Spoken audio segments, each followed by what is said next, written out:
De tous les appels d'offres lancés par le Conseil économique et social depuis sa création, celui portant construction d'une résidence pour son président fait grand bruit au sein de l'opinion depuis sa publication. Ce qui choque des hommes politiques de l'opposition et la société civile, c'est le montant total des travaux. 2 milliards de francs CFA, de l'argent des contribuables camerounais pour le confort d'un seul homme, Ayan Luc, le président de cette institution.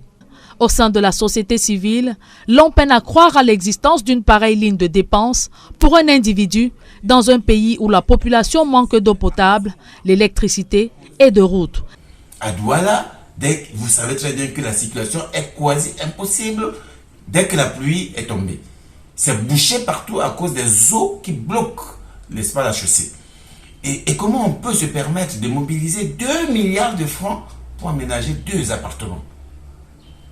C'est un scandale de trop, il me semble.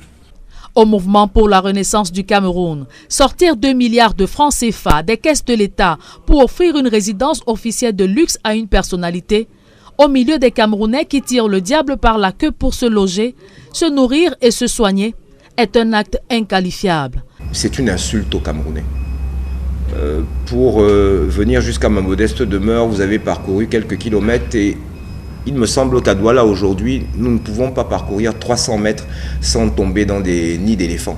Ça a fait l'objet d'ailleurs de pas mal de reportages sur votre antenne. Je ne parle pas de l'eau potable, je ne parle pas de l'électricité, je ne parle pas des commodités usuelles pour tout pays qui se respecte quant à sa population.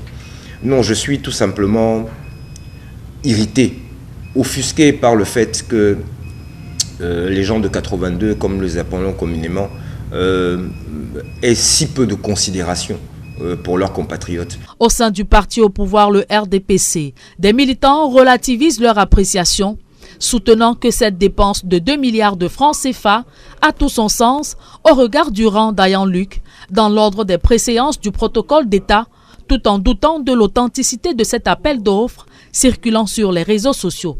Le président du Conseil économique et social, comme tout très haut responsable de la République, a droit, au sens de la loi, à une résidence de fonction astreinte. Pour aller sur le fond même de ce qui est en train de circuler dans les réseaux sociaux, nous querellons d'abord l'authenticité du document qui est en train de circuler et qui est en train de devenir viral. 2 points d'abord. En ce qui concerne cet avis, vous avez aussi remarqué, il ne vous a pas échappé, que ce document n'est pas signé par le maître d'ouvrage.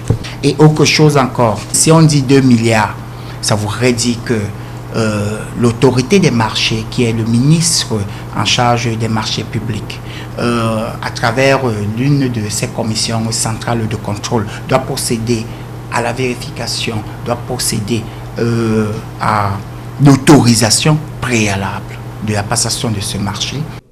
Ce n'est pas la première fois que des politiques et des acteurs de la société civile dénoncent les dépenses somptuaires de l'État.